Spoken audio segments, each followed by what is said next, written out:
Is that what you're gonna do before we start this? You're gonna just shove a liver in there? Oh yeah. Keeping it classy, man. Man, we got class up the ass here, folk. But if you didn't know, if you haven't been watching, my boy Phil's back from Once Upon a Time.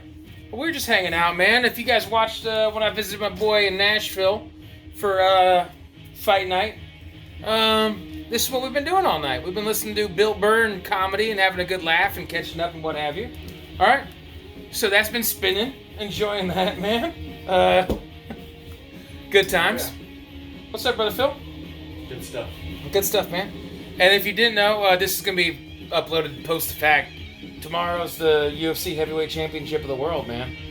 Two best heavyweights to ever fight. Are fighting each other. Anyways, cheers to you, sir. Cheers. Love you. Always good seeing you. And I bought a 4-pack of nothing fancy right here. This is Moosehead Lager. Big deal. Shout out to my boys in Canada, right? Hey, Phil, do you know the difference between... This is completely random. I just said shout out to my boys in Canada. Do you know the difference between Canada and Minnesota? In Canada, Moosehead is a beer. In Minnesota, it's a misdemeanor.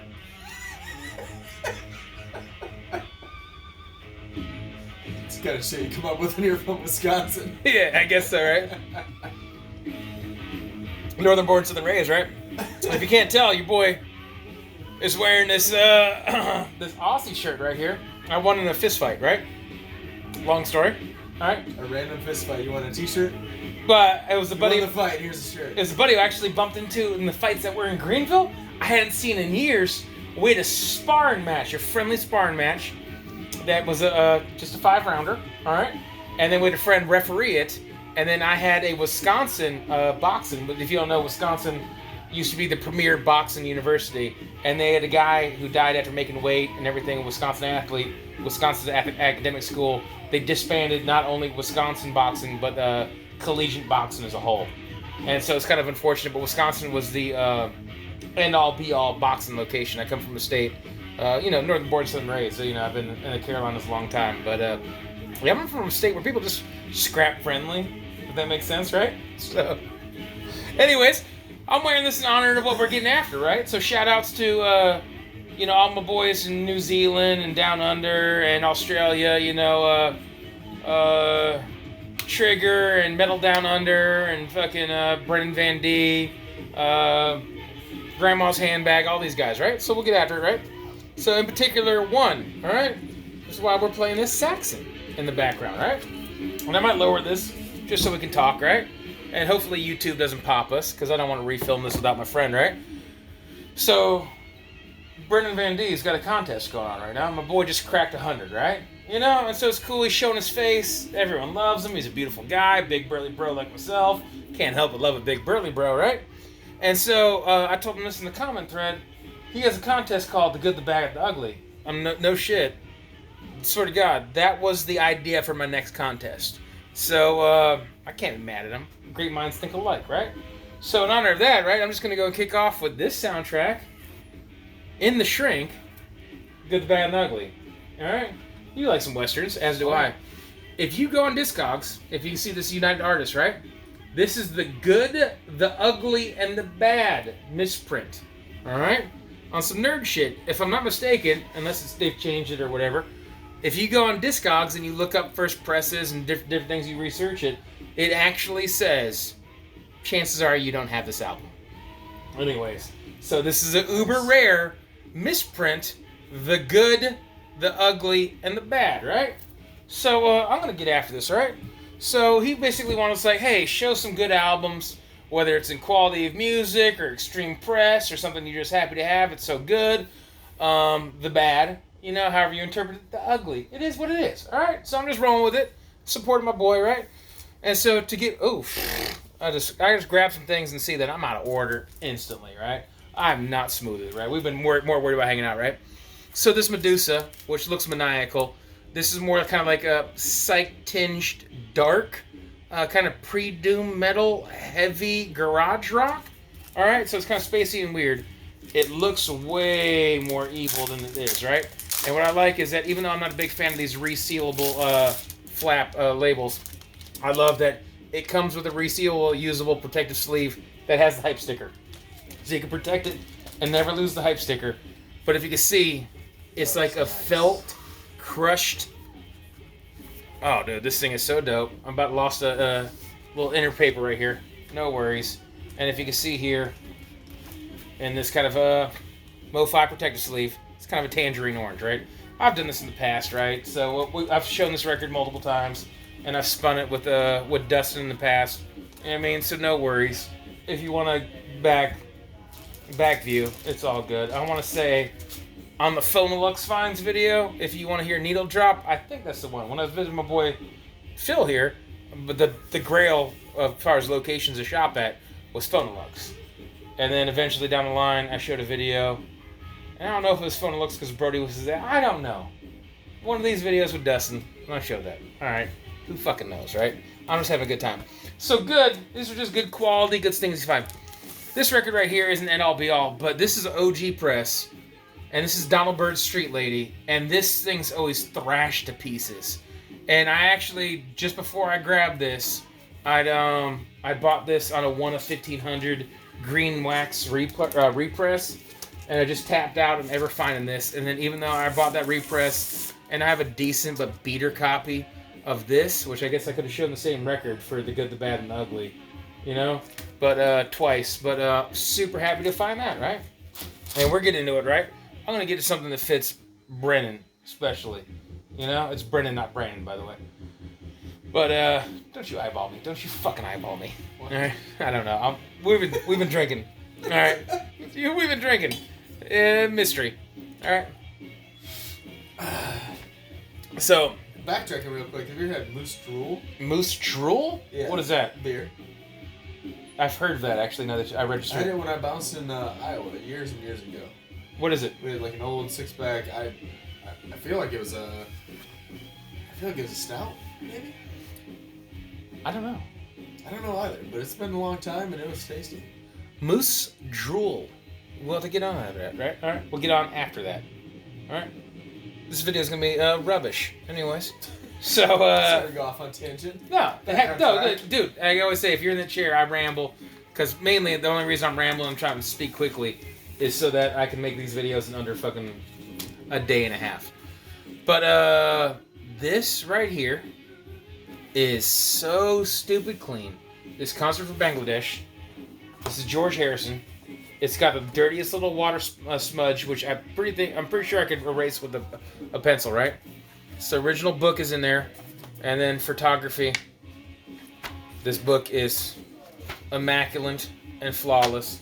I don't want to lose track of time showing this, because you don't always see this. And then, like I say, undamaged, flawless. These brown paper bag labels, so to speak, are completely undamaged. And this thing is just crispy nice. I got this for a good price. I don't usually see it, period. When I say don't usually see it, I should rephrase that. At least where I'm at, I never see this. And so to find this box set in such amazing condition is definitely goes in the good, right? And so, like I say, I have all these completely out of order because we're just hanging out, right? And so this is the heater. I'm pretty sure, you know, I'm going to label this from a heater to a beater. All right, since we're going from the good, the bad, and the ugly, right? So I was shopping at one of my favorite spots around here. You've heard me talk about it before, Cabin Floor Records, right? Where Joe resides. It's his spot, right? And so this Japanese first press Obi Strip, you can tell the pride he took in it, right? Because not only does it have one sleeve, it's got two sleeves. There's a better look to get after it, right? And you already know, I just went to see Iron Maiden, right? Everyone knows that. If they watch this, I just saw Maiden recently, right? And they fucking killed it, right? So this shit right here is so freaking flawless. Somewhere in time, it's so freaking nice, all right? But so it's got all, and I do mean all the accoutrements, so to speak, right? So bam, here's the heater in which I speak of. I'm going to slide that in there gingerly, right? It's got the curved C-pocket sleeve. Alright. Sneak that in there, right? It's got... Set some of these things aside. Try to do it gently. The 45. Nice. Yeah. Bonus 45. With a little Japanese insert right there. 45. In their own words. And I haven't even listened to this yet. I just recently got this, right? So I'm looking forward to this, right? I have no idea what's on this 45. No freaking clue. I just acquired this the weekend prior to going to the concert, right? Like I got last weekend. Last weekend. Yeah. I got off work on Saturday. I was going to I'm a chef. I think everyone knows that in the vinyl community, right? And so I was going to this restaurant equipment place that's going out of business. And so I said, oh shit, I'm going to go and check it out. Maybe I'll get some commercial grade stuff, maybe some new knives or whatever for the house. It's supposed to be having a blowout sale. And so, you know what? I said, I'm going to go there and see what they have and then maybe acquire some stuff, right? So they changed locations a few months ago, which led to, I think, was what led to their demise. And this new location is not open on Saturdays. So I was like, oh shit, it's a half mile away from Kevin Floor Records. So I said, I'm going to go say hi to Joe. And that's when I stumbled into this. Like I say, showing it once again, this straight up heater. So there's the 45, an extra insert. Here is... Nice. Bro, never been put on the wall. Original poster. I don't know how well it's going to show. I'm hiding my face and doing this, right? So, original poster. Super pleased with that. And then this 12-inch booklet, right? Artwork, photos, Japanese leg of the tour, everything you can imagine, right? So here's some Power Slave imagery from the stage back in the day, right? So this thing right here is absolutely freaking awesome. This is one of my favorite records ever. Not just as far as albums, but records, right? I do dig the album, but that's freaking awesome, right? So I ended that on the good, right? So that thing's a freaking heater, right? So we're going to go to the bad, right? If you don't know, one of the reasons I was going to call my contest the good, the bad, and the ugly, your boy loves fucking terrible album covers. I'm not going to pay a silly or exorbitant amount to own some terrible album cover, right? Sure. But if something is so bad it's cool, I'm totally about buying that, right? And then if it double bonus if the music's actually good, it makes it all the better. This album cover to me is so bad it's good, but the music is horrendous. This Discotheques and his Sexo Lights, this is one of the worst albums I've ever heard in my entire life. I won't lie. This album is freaking unbearable. This is absolutely atrocious. It's abysmal. It's whatever multisyllabic term you could think of that is officious and grandiose. It is all those things and beyond. This is fucking awful music, right? But I own it. I own it, and I don't care that album cover's priceless. But yeah, Discotheques. Yeah, there it is. All right. I haven't shown this since I first joined the VC. So if I beat a dead horse, I don't know if anyone's actually watching back there. But this, Tasha, this is a 12-inch single of some girl I could assume her daddy had money and want to make baby girl a superstar, right? So the camera's bright, but the picture's fuzzy. Her skin is orange. Her hair is blown out. The front is the same as the back. This is all sorts of late 80s, early 90s goodness, right? So, you know what's crazy? I have this weird thing where anything I own, I need to listen to, and I've owned this for months, and I have not spun it. So this 45, 12-inch single, Don't Let Go. This is the dance version, and then this is the dub mix, and then there's a radio version. So, bro, Yeah, listen to that. tonight, we went from Bill Burr to Tasha. So, this is the gem and a half, right? So, $1 well spent. All right. So we're gonna, and this, okay, from what I've heard, right? Because I was hanging out with Joe, and he actually gifted me this, right? Because I was talking about, hey Joe, we're making small talk, a little nonchalant palaver as I do, right? And so I was asking him, man. I was like, hey dude, what do you have in the realm of terrible album covers? And he's like, I got something for you, right? And my man went to the back, and this is how great Joe is, right? He's on a second location, and he's like, I used to have this framed on the wall on account of silliness, right?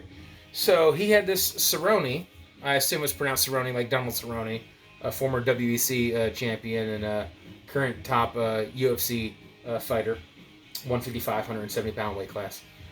So this is kind of Latin disco funk, but as far as the bad goes, he's just on there's a cadaver on a medical table, and it looks like 3 doctor medical students in their white trench coats / butcher style with weird pig animal faces. So I guess that's a touch of the bad. And I own this. And I actually looking forward to spinning the music from what I heard so briefly, because we're talking about things, these needles dropping on a bunch of stuff. We're hanging out, making small talk. So I've not heard this in entirety, but I won't lie. What I heard, I actually think like, because you have such low expectations. Right. There's no way, strange. There's no way you can look at this and be like, that's amazing. You know, so I looked at this like this has to be atrocious. And then I guess maybe just because I was sitting there listening to her standing there, and you're like, oh wow, that sounds respectable. You know, maybe that's it. But I guess I'll pull this out because I've never seen that label in my entire life. But was it say cotillion? Right on. So that it is. So that's a touch of the, you know, I guess when you get into bad and ugly, it all just becomes, it's all up for opinion. It's all up together. Yes, it's all up to interpretation, right? So I guess when you get to the ugly, you know, I'll get to the point now where I'm trying to buy stuff that I don't want to upgrade, unless it's something super rare that you're like, well, I'd never see this. You know, if I'm lucky enough someday to find an upgrade copy, then I will. But for as now, I'm just gonna buy this. You know, this is always beat. I've actually seen this in a record store 4 or 5 times, and even though this has, you know, damage on it, it has an ugly hole punch. It says from, it looks like an ugly handwriting, D-A-I, and then the I, swear to God, has a circle bubble on it, not even a dot. This is kid's hand. Okay. V-E-O? Davio? I don't know if that's going to show up, right? So, it's got an ugly punch. It's got a handwriting on it. It's got some Mars on it, right? But that being said, as crazy it is, because this is ugly, it's also the best copy I've ever seen, right?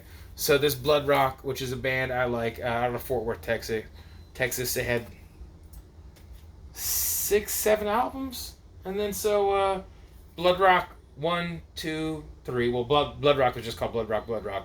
Then they had a 2 or 3, and then they had this Bloodrock USA, right? And then their big hit was a song called DOA, if I'm not mistaken, like Dead on Arrival. All right. And then they switched lead singer's last name Ham, and they did Passage, which I own, and I've never even heard their last album. But so, and then some people kind of resent the decline in the band, and then some people could just kind of dismiss them as a second tier Southern rock. But I dig Bloodrock. You know, if you don't, I'm not mad at you, but I defend it. And it's on one of those old school Capitol labels. And then I'm not even going to worry about flipping over the other side of this Saxon denim and leather, because we're already over, right? Just breaking 20 minutes. We're low energies in the night. We've been having a couple beers, a little bit of whiskey, split a shot of tequila. Touch of tequila. Yeah. Touch of tequila. And now we're on this this Moosehead. We're hanging out. And this is the final record in probably a fairly anticlimactic fashion, right? I chose this because it's a beater. This split ends. I was just discovering music, and I said, screw it, I'll do it. Speaking of splitter ends, oh wow. Pun not intended, this has a split end. See, you didn't even appreciate the pun? You're just looking at me like a dog that's trying to figure out when he's going to eat. Fuck you, dude. Fuck you. How about that, dude? I went for a stretch there, dude. You can't always be on, dude. You know, just because I'm the funniest guy in the vinyl community. That's fair. Yeah, it's fair. Thank you. That's fair. I'll take that. You're the only one I watched, so that's yeah. all I know. So this is cool. It's kind of laser etched. If that's going to show up with the iridescent, I think that does a good job of it right there, that angle, right? So that's kind of neat. Whether you like it or not, you put that. Some people are going to have an opinion whether that's good, bad, or ugly. So I guess that's also apropos. But this split ends. If I know there's some people that are a big fan of this band, and also why I'm finishing with it is from that pocket of the world, that New Zealand, Australia, since. I just want to bring that back up one more time. Apropos, yeah. Yeah, so. All right. Just nobody throws that in there randomly like you do. Yeah. Like, that's just normal banter. Yeah, it's bad. You know, and you know what? When I'm not that I'm contrived, you know, when I'm like doing these videos, but you kind of have a train of thought, and, you know, and you're trying to like be quick and like conversation is really organic. I think my vocabulary is a little bit more ridiculous. Verbose, if you want. You know, when I'm just hanging out and you're just chilling with friends, where people just I bring out words like the last video I shot, which at this point isn't even uploaded, or is it? I don't know. You know, sometimes I bank 1 or 2 of these before I update, and now we're good over 20 minutes. But I said cantankerous, and Veronica straight up looked at me and was like, "Is that a word?" You know, and I was like, "Yeah." And I was like, "Cunty," and she was like, "Okay, yeah, I accept that, right?"